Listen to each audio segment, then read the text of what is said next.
Students half yearly का exam देने के बाद अब तो आपको समझ में आ ही गया होगा कि आपकी इंग्लिश की तैयारी कैसी है। क्या कुछ तैयारी आपने इंग्लिश की कर रखी है, ये आप हाफ ईयरली का क्वेश्चन पेपर देखने के बाद समझ गए होंगे। लेकिन अभी भी अगर आपने स्टडी स्टार्ट नहीं करी तो फिर सिर्फ रिपेंटेंस के आपके हाथ में कुछ नहीं लगेगा, सिर्फ पछतावा आपको होगा। अभी भी वक्त है, अब से भी आप अगर स्टडी स्टार्ट कर देते हैं तो आप 1-2 महीने में इतना कुछ कर सकते हैं कि इंग्लिश में आप न केवल पास बल्कि अच्छे नंबर ला सकते हैं। इसीलिए आज की इस वीडियो में आपके लिए लेकर आया हूं इंग्लिश का एक ऐसा मास्टर प्लान जिसमें 2 महीने के अंदर स्टडी करके इंग्लिश में आप अच्छा स्कोर कर सकते हैं। जी स्टूडेंट्स, इस बात की गारंटी मैं आपको देता हूं, लेकिन आपको मेरे टिप्स और मेरी बात को मानना होगा, तभी जाकर ये सब पॉसिबल हो पाएगा। अदरवाइज आप सबको पता है कि आपकी इंग्लिश का लेवल कितना है। पेपर अगर आपने दिया है तो आप समझ सकते हैं कि आपके कितने मार्क्स एग्जाम में आने वाले हैं। आपसे बेहतर कोई नहीं जानता है, क्योंकि इंग्लिश का हाफ ईयरली का एग्जाम आपने दे रखा होगा। इसके बाद अब सिर्फ आपको एनुअल एग्जाम ही देना है। प्री बोर्ड एग्जाम भी आप दे सकते हैं, लेकिन मेन टारगेट हमारा एनुअल एग्जाम है। उसी के लिए मैं आपको मास्टर प्लान बताने वाला हूं, जिससे कि आप कम टाइम में स्टडी करके अपना स्कोर अच्छा कर सकते हैं। तो जानने के लिए वीडियो में स्टार्ट से लेकर एंड तक बने रहिएगा। चलिए वीडियो को शुरू करते हैं। अब देखिए, अभी कुछ दिन पहले एमपी बोर्ड ने मॉडल पेपर जारी करे हैं, यानी कि सैंपल क्वेश्चन पेपर जारी करके आपको ब्लूप्रिंट और आपको पेपर का पैटर्न तो बता दिया है कि किस तरीके से आपका इंग्लिश का पेपर आएगा। इसके ऊपर ऑलरेडी मैंने एक वीडियो बना रखी है और मैं आपको पूरा पेपर एक्सप्लेन कराया था कि ये पेपर आपका किस तरीके से आएगा क्लास 12th इंग्लिश का। ठीक है, तो आपका जो बोर्ड एग्जाम का पेपर आएगा उसका जो पैटर्न है वो सेम यही रहने वाला है। ठीक है, ये बिल्कुल सेम ऐसे ही पैटर्न रहने वाला है। अब आपको पहले क्या पढ़ना है, कहां से आपको स्टडी स्टार्ट करना है, ये चीजें हम जानते हैं। ठीक है, तो देखो, ये तो मेरा सैंपल पेपर है और मैं आपको बताता हूं कि आपको स्टडी कहां से करना है। मैं इस पेपर को दिखाता हूं आपको, और आपको स्टडी जो स्टार्ट करना है वो करना है राइटिंग स्किल से। जी स्टूडेंट्स, अगर आप अब से स्टडी स्टार्ट करना चाहते हैं तो सबसे पहले आप राइटिंग स्किल को कवर कीजिएगा, यानी कि आपका सेक्शन बी, ये सेक्शन बी आपका 12 मार्क्स का है। अगर आप सेक्शन बी को कवर कर लेते हैं तो आपके 12 मार्क्स सिक्योर हो जाएंगे। ठीक है, अब इसमें आपको करना क्या है, कैसे आपको पढ़ना है, राइटिंग स्किल को आपको कैसे कवर करना है, इसका भी मैं आपको आइडिया बताता हूं। देखो, राइटिंग स्किल जो है बच्चों, इसमें सबसे पहले तो आपको सभी के फॉर्मेट समझना होंगे। क्या करना होंगे, आपको सभी के फॉर्मेट समझना होंगे। फॉर्मेट अगर आप कवर कर लेते हैं तो ये जो 12 मार्क्स हैं, 12 मार्क्स में से 6 मार्क्स तो आपके फॉर्मेट के हो जाएंगे। यानी कि बिना लर्न करे लिखने का तरीका अगर आप जान लेते हैं कि किस तरीके से लिखा जाता है, जैसे कि नोटिस का फॉर्मेट क्या होता है, फॉर्मल लेटर का फॉर्मेट क्या होता है, इनफॉर्मल का क्या होता है, रिपोर्ट का फॉर्मेट क्या होता है, आर्टिकल को किस तरीके से लिखा जाता है, अगर आप इनको समझ लेते हैं तो आपके 6 मार्क्स तो पक्के हैं। उसके बाद अगर आप इनको लिखने की प्रैक्टिस करते हैं तो फिर आपके बाकी के 6 मार्क्स भी कंफर्म हो जाएंगे और 6 + 6 आपके 12 मार्क्स हो जाते हैं। ठीक है, तो देखो भाई, एक एक क्वेश्चन को मैं आपको बताता चलता हूं, उस एक एक क्वेश्चन को आपको कवर करना है। राइटिंग स्किल की हम सबसे पहले बात कर रहे हैं, इसके बाद मैं आपको ग्रामर के बारे में और सेक्शन डी और सेक्शन ए के बारे में भी आपको पूरा रोड मैप बताऊंगा। ठीक है, तो देखो भाई स्टूडेंट्स, आपका जो क्वेश्चन नंबर 3 आएगा, इस क्वेश्चन नंबर 3 में आपका नोटिस नोटिस या आपका पोस्टर पोस्टर और या आपका एडवर्टाइजमेंट, ये मैं शॉर्ट में लिखता हूं लास्ट में, ये आपके तीनों टॉपिक्स हैं। इन तीनों टॉपिक में कोई एक आपको करना है। अब नोटिस के और में या तो पोस्टर आएगा, या फिर नोटिस के और में आपका एडवर्टाइजमेंट आएगा, या फिर अगर आपका नोटिस नहीं आता तो पोस्टर के और में एडवर्टाइजमेंट आएगा। एनी टू आएंगे।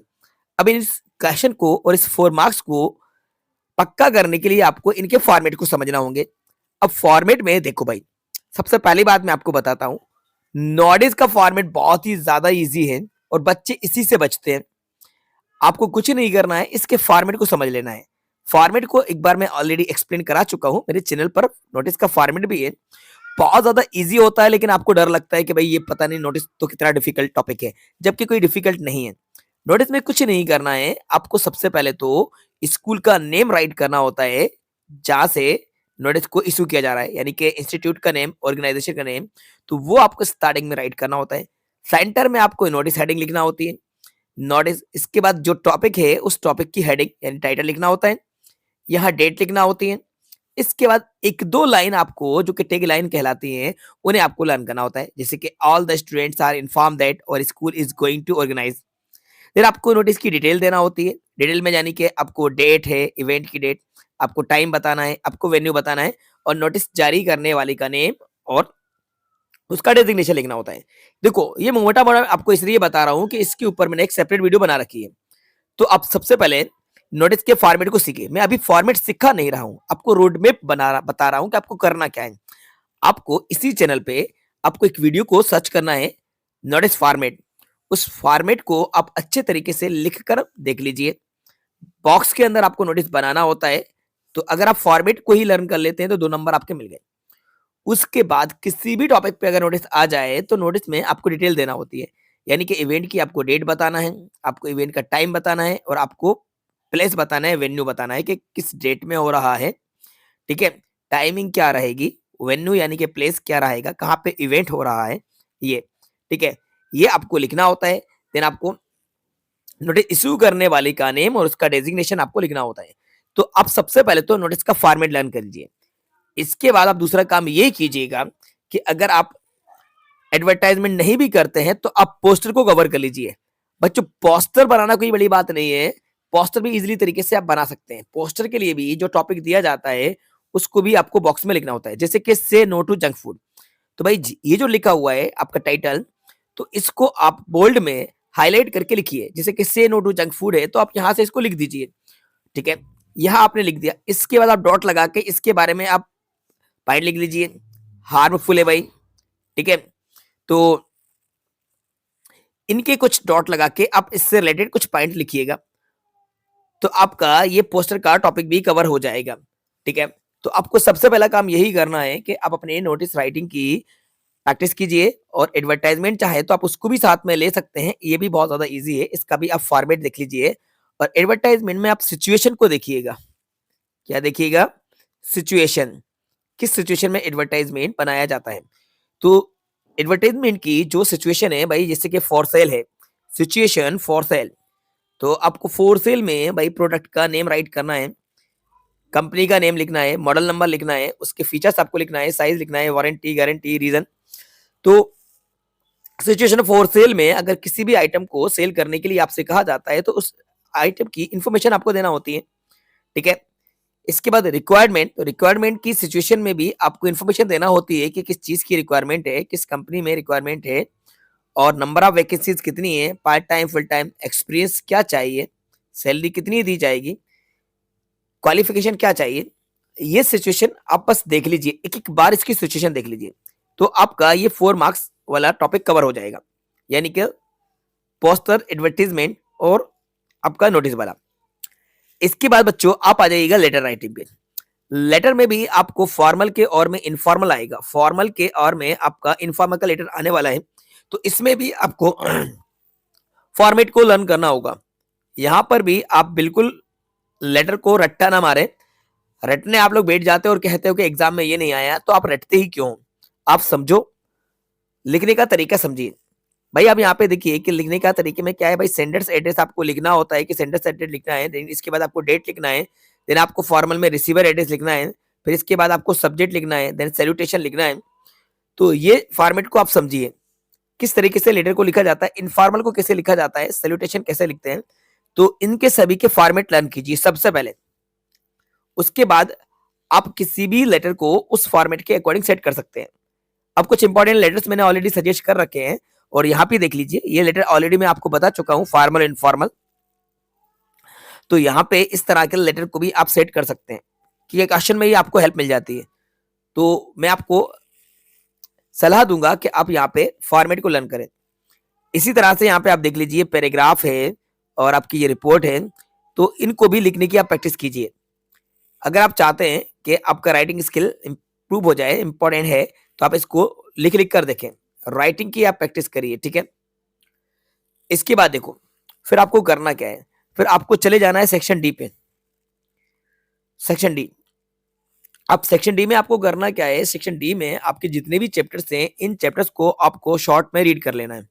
यानी कि मैं आपको रिकमेंड करूंगा कि आप इन सब की समरी तो पढ़ लीजिए, कम से कम आप हर एक चैप्टर की समरी पढ़ लीजिए। वैसे तो आपको हर एक चैप्टर को डिटेल में रीड करना चाहिए था, लेकिन अगर आपने नहीं कर रखा है तो अभी भी वक्त है, आप कम से कम एटलीस्ट इसकी समरी तो पढ़ सकते हैं। हर एक चैप्टर की स्टोरी को रीड कर लीजिए, उसका प्रोटोगनिस्ट, उसकी थीम को देख लीजिए कि इसका मेन कैरेक्टर कौन है, क्या थीम है, उसको अगर आप पढ़ लेते हैं तो फिर इससे रिलेटेड जो आपके एग्जाम में एक्सटेट बेस्ड एमसीक्यूज आएंगे, जैसे कि ये एक एक्सटेट है, आपको तभी याद आएगा कि ये कौन सा चैप्टर का है जब अगर आपने उसकी रीडिंग कर रखी होगी। क्योंकि बच्चों 12 मार्क्स के तो आपके एक्सटेट आते हैं एग्जाम में, और ये आपके चैप्टर से ही आते हैं। तो अगर आपने जैसे कि ये लिखा हुआ है, once upon a time there was a man who went around, ठीक है, अगर आपने चैप्टर को रीड कर रखा है तो आपको पता चलेगा ये कौन से चैप्टर का है। वैसे तो इस चैप्टर में खुद ही लिखा हुआ है रेड ट्रिप, लेकिन सभी चैप्टर में थोड़ी ना लिखा होता है, तो इससे तो आपको आइडिया लग ही जाएगा कि ये रेड ट्रिप का लिया हुआ है। लेकिन बाकी चैप्टर में ऐसा थोड़ी ना होता है कि सभी में आपको नेम इजिली मिल जाए। तो आपको करना क्या है, हर एक चैप्टर की रीडिंग करना है। रीडिंग बहुत ज्यादा जरूरी है, तो एटलीस्ट आप उसकी समरी तो पढ़ लीजिए, उसकी थीम देख लीजिए, ठीक है। और सब चैप्टर के जितने भी चैप्टर्स हैं, हर चैप्टर के आपको ऑथर के नेम और आपको चैप्टर का नेम भी लर्न करना होगा। ये भी क्वेश्चंस आपके एग्जाम में पूछे जाते हैं, ठीक है। तो जो भी आपके चैप्टर हैं, उन चैप्टर के नेम और उनके ऑथर के नेम, जैसे कि ये क्वेश्चन पूछा गया है, name the author of this chapter, अगर आपको पता है तो आप बता पाएंगे, नहीं तो आप नहीं बता पाएंगे, ठीक है। तो एक काम तो आपको ये कर लेना है जिससे कि आपके 12 मार्क्स ये एक्सटेड वाले कंफर्म हो जाएंगे, बन जाएंगे आपसे। बाकी ये क्वेश्चन आंसर है, तो देखो क्वेश्चन आंसर के लिए मैंने आपको पहले भी बताया था, और इंपॉर्टेंट क्वेश्चंस भी मैं आपको सजेस्ट कर दूंगा।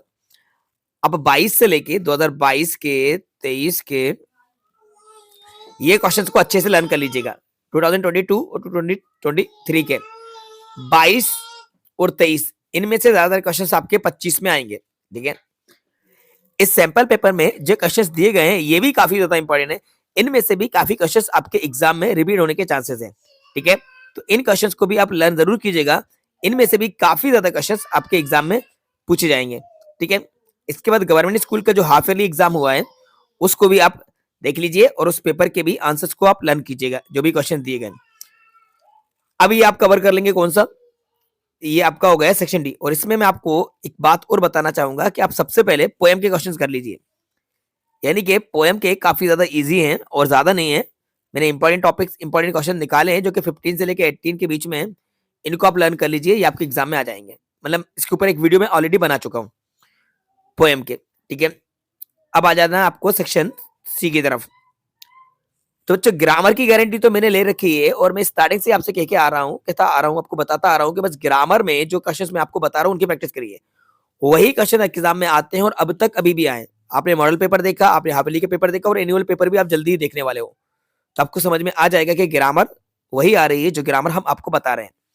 तो यूट्यूब पर ही ग्रामर हम आपको कवर करा देंगे, ग्रामर के ऊपर वीडियोस हम लेकर आ रहे हैं। 10 ईयर्स के क्वेश्चंस की ग्रामर भी हम आपको एक्सप्लेन कराने वाले हैं। एक वन शॉट वीडियो हम आपके लिए जल्दी लेकर आएंगे, और इससे पहले भी जो टॉपिक हमने बताए वही एग्जाम में आ रहे हैं। यहाँ पे देख लीजिए इन टॉपिक के ऊपर कितनी ज्यादा वीडियोस हमने बना रखी हैं, आप देख लीजिए। एज सून एज का यूज, टू का यूज, ये सब हम आपने बता चुके हैं आपको।